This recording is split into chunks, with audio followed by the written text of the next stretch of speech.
Welcome to another episode of Buxton's Analytics Unplugged. Today we're interviewing Alok Jain from West Marine. Alok, if you'd like to go ahead and introduce yourself. Sure thing. Yeah. Hey, first of all, thanks for having me. I've been a huge fan of Buxton for years, worked with them so much in the past. So really glad to be here and share some of the things. As far as about me, I currently manage CRM and loyalty for a company called West Marine. We are like a boarding company, boarding cards company, 200 plus locations nationwide. Happy to be here. Awesome. Yeah, thanks for being here. We're excited to talk about loyalty marketing and just kind of how you use data and analytics to inform your customer marketing and loyalty marketing strategies.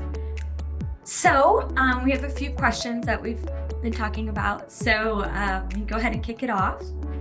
So for the first question, I just kind of want to know what trends you've seen in the industry, how this has evolved, how the loyalty industry has evolved throughout your career. And anything exciting that is currently going on in the sphere. Loyalty programs. I love them so much. They have come a long way if you think about loyalty programs, like from those little punch cards at the local coffee shop, right? At the local wash, oil change places, haven't they? Yep. Nowadays, loyalty program is all about creating personalized digital experiences that resonate deeply with our customers, right? One major trend that I'm seeing these days is, gamification. Like, take Starbucks, for example, like their rewards program allow customers to earn stars, not just through purchases, but also through like various challenges and games within their mobile app. This keeps engagement high and makes the whole experience fun and interactive. In my last place at Take 5 Car Wash, we had an app and we had games in there as well. Similar concept, right? Like you engage with the brand through the app and through gamification, and then you work your way towards either a reward or either a better status or a tier. So I would say that's a major trend that has evolved. And digitalization of loyalty programs has afforded us, to do those things. Another significant trend that I'm seeing is like integration with the cell phones, right? With mobile integration. Everyone is good with their cell phones. My 10-year-old is now. So meeting them where they are, the seamless app experiences is key, right? So like gamification, and they're again both going with digitalization of the loyalty programs. Sustainability is another key trend and area where I'm seeing it's becoming more and more popular. Customers today are conscious. They are becoming very environmentally focused, and they want to be a part of the program that aligns with their values. And sustainability is something that's gaining a lot of traction. Like if you think about like Marriott's program, their Serve 360 initiative, focuses on reducing environmental impact. Like I was listening to United Airlines, CEO. I was listening to Amazon CEO, where they were going to do energy neutral from renewable energy, by 2030, and they're like 7 years ahead of that trend. And people feel good about, working with brands. So yes, you're making a positive impact on the environment, but then it also is working favorably for your business because people like to be connected or associated with a brand that has these values. So some of these trends that I'm seeing in the industry that are becoming more and more relevant these days. Right. Awesome. Yeah, I think gamification is a really interesting component, especially like you said, making the app experience more cohesive to just the cell phone experience as a whole. It's interesting. 100%. So let's see. Our next question is about a successful loyalty campaign you've run and the impact that it had on customer retention. So this can be, and you don't have to give me numbers or anything like that. Just an overview. Yeah, well, that's a great question, and we have run so many. One that we run recently that had been really successful. I would love to talk about that. We have West Marine has a very successful loyalty program, and we have two tiers. A free tier and a paid tier. And paid tier is not really expensive. It's just like $25 for, a year long worth of membership.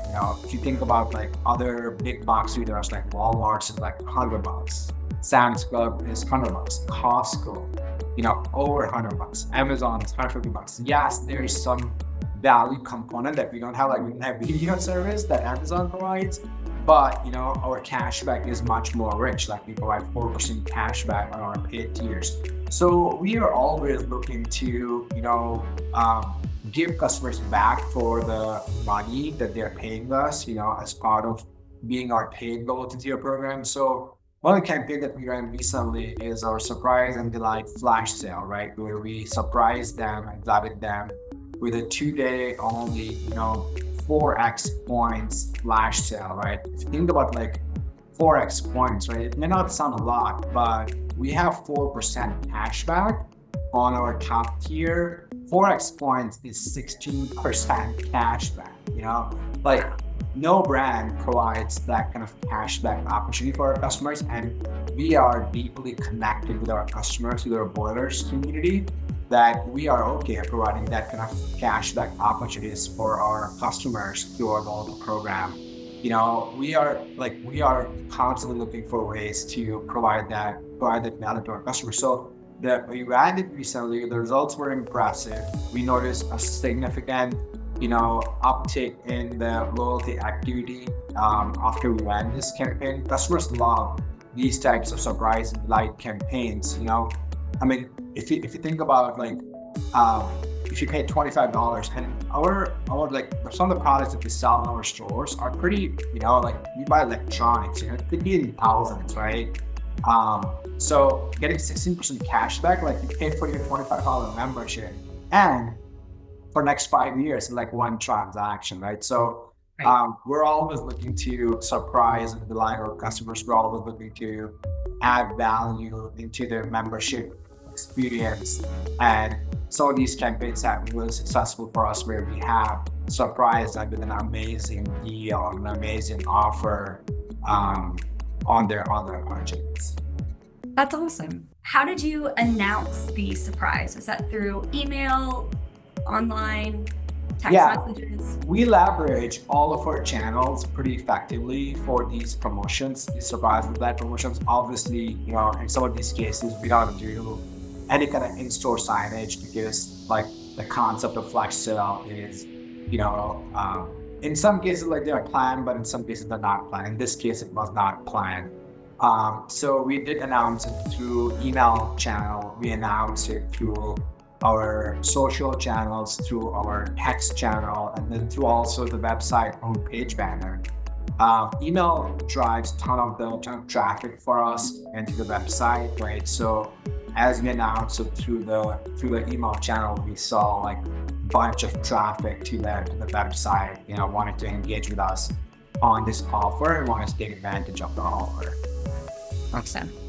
I guess that kind of leads right into the next conversation about the data and analytics. So like you just said, you can see a lot of the analytics of that communication program. What other ways have you used data or analytics in your loyalty program? Oh my God. One thing you may not know this, but I started my career as an analyst. So I'm really close to, being on the data side of things. Like I feel like I sometimes still have like an analyst brain, which helps me, which has served me well. Dana and I feel like our relationship is like Batman and Robin. That's how close we are. So at Best Marine, we leverage data to understand our customers' behavior, preference, needs. Analytics help us identify patterns and trends that allow us to tailor our CRM and loyalty program for maximum effectiveness. If you notice a particular segment or a particular trend is emerging, we take advantage of that by putting marketing program against those trends or patterns, right? If something is going up, then we try to like cash in on that. If something is going down, we try to fix it, before it becomes a bigger problem, right? So we leverage data and analytics for that. Like, when I look in the industry, many marketers are still relying on like basic analytics, basic segmentation, reactive campaigns and triggers, but the real game changer is leveraging like machine learning. Mhm. anticipate customer needs and their behaviors. Like I was talking to a data scientist recently, and he said, like, if you're not using predictive models and machine learning, you're missing a giant while looking in the rear view mirror. That really stuck with me, Katie. By leveraging data and analytics, we can move from being like reactive to proactive. That's where the real competitive advantage lies. There's so much, if you think about it, like, there's so much data that's being collected today. Like I was in a conference where they were talking about like all the data that has been collected till date.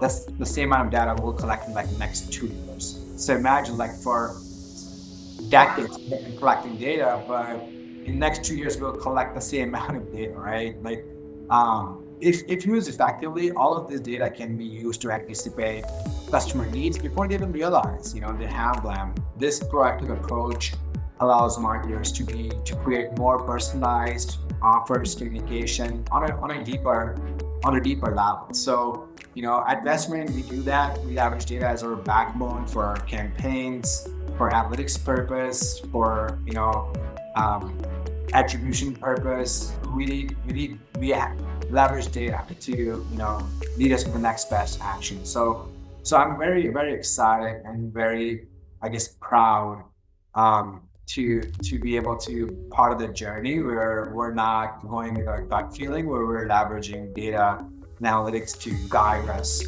for creating memorable customer experiences. Awesome. Yeah, it's definitely one of those, instead of just going with what used to work, now you're able to anticipate and be proactive. I think we need to pivot. Like it's something by leveraging data, we have a hypothesis and we try putting the marketing. If it's not working, we quickly pivot, right? And data forces us to do that because again, we don't want to make something look successful or just assume it's successful. We let data tell us if it's successful or not. And whatever adjustments we need to make, we make that instead of just, hoping it works. Right. Yeah, that's game changing. 100%. So you had mentioned personalization in your loyalty strategy and with the data and analytics. So I know that's been a huge buzzword lately.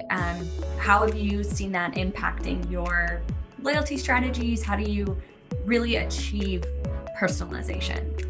Yeah, I mean, I think the way I think about this is like personalization is a secret sauce, of a successful loyalty program.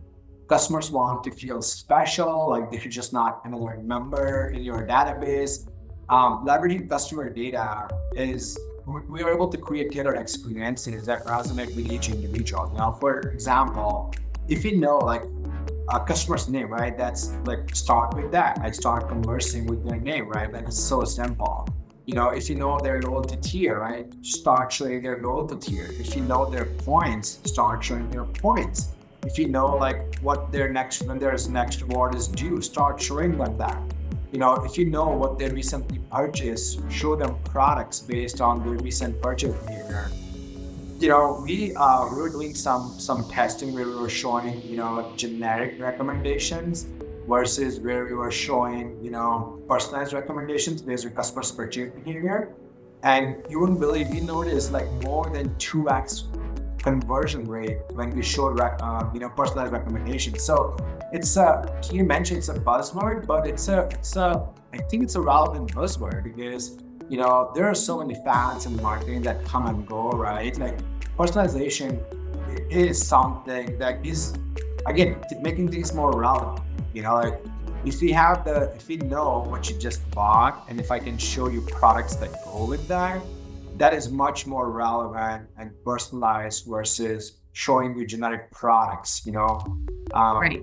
Like so yes, in our world, we have Westwing has over 100,000 SKUs. I think about 160,000 SKUs. Leveraging data to then come up with a personalized experience, whether it's their segmentation, the one toward marketing, recommendations, showing like their status, all those things, may look small in isolation, but when put together, become very powerful and create a meaningful experiences for our customers. So we at West Marine are all for creating those personalized experiences that are stemmed from customers' behavior versus generic. Right. Absolutely. I see how that could be a huge game changer. You go from when someone buys a radio, then you directly start trying to sell speakers instead of my biggest pet peeve is when I buy something and then I receive advertisements or discounts for the something I just bought. No, that's criminal. And our business, as we have, like, if you think about like Home Depot as a business, right? Like, they have, I'm assuming, I don't know, but we have similar structure, right? Like, there's I use Home Depot example because people can relate better to it. But they have people who are like hardcore builders, and they also have people who are not hardcore builders who just want to change a very small part and they're not sure what they need, right? So kind of best marine is kind of similar, like we have people who are power builders, we have people who are just anglers, we have people who do both, we have people who are sailing, we have people who have their yacht, right? So not all of their products that they buy are similar, right? Their behavior is different, their buying pattern is different, the tone they expect to hear from us is different, the frequency. So we take all of that into account to personalize the experiences for them because we know who they are and we can do something about it versus talk to them as being, they're all being same, which they're not. Right. Yeah, it kind of would fall on deaf ears if you were advertising to a sailboat person something that would go with a speedboat. Exactly. And so you track how what kind of boater they are based on the SKUs, or is that like your main way of tracking? Well, there are multiple avenues we do that, right? Obviously, not a single method is perfect, right? But we try to like chip into and make it better every day. We come into work, obviously a specific set of SKUs that we know are bought by particular type of segment. But then we also have like their browse behavior, like what are they browsing on the website. We also have a very successful loyalty program, as I mentioned, where we are asking them a bunch of questions, right? What type of boat do you have? How often do you go out to boat? Do you fish? So by triangulating data from multiple sources, their purchase, their browse, and then their self-provided data, we are able to come to a pretty decent conclusion of what type of segment they would fall in. And it's not just one and done. Okay, like we constantly are reevaluating those segments based on the more data we are collecting, right? So if in first visit we happen to put you in segment A, then after time you exhibit behavior where we think you're closely aligned to segment B, then we migrate you into a different segment, and then your communication from that point onwards is geared towards your new reality as we think of it.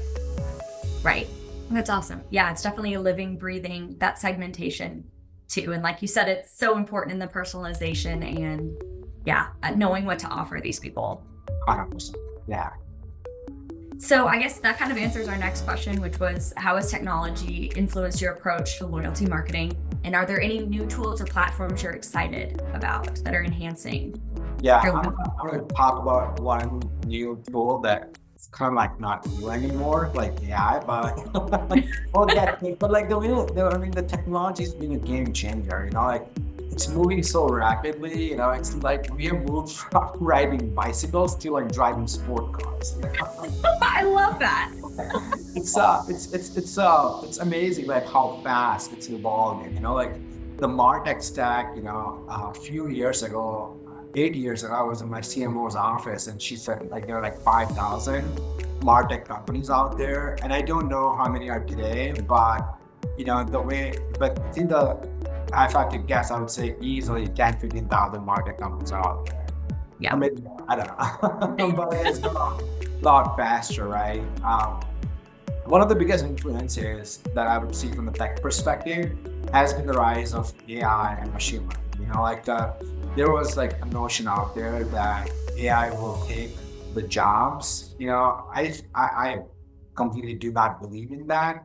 I think AI will take the job. The jobs will be taken away if you are not using AI. So you have to. AI is going to be a part of the role. Like if somebody says I'm not going to use like Office products, right? Like it's kind of like, well, how do we do your job, right? Like you have to use Office products. Like we're constantly using like Outlook and so forth. Like very, very rudimentary example, but AI is kind of the same here, right? We're at the cusp of it, where it's going to be part of your job, not really. It's going to take your job, like AI is used today to analyze like customer data and predict what they might do next, right?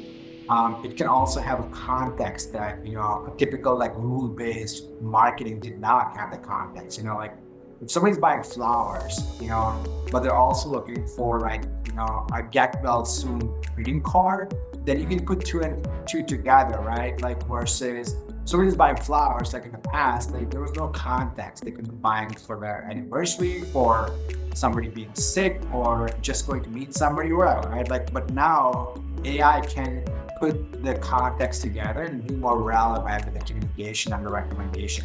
It does allow marketers to be more relevant and be more contextual, right? Like blockchain technology, I would say, is another emerging technology trend. It's an exciting development, promising a new level of transparency and security that builds greater trust with customers.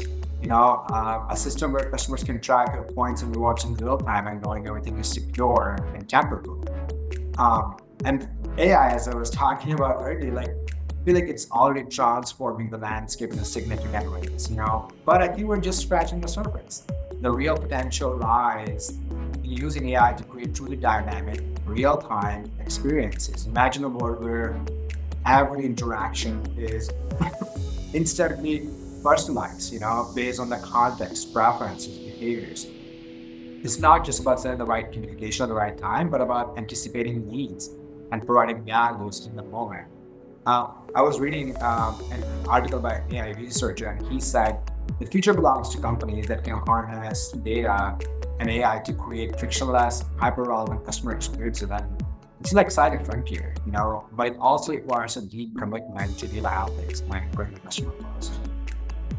Absolutely. That's one of the biggest things I've seen in this space is just not only do you need to have the data, you have to find the ways to analyze it, to protect it, and to utilize it in a way that can surprise and delight your customers. Exactly.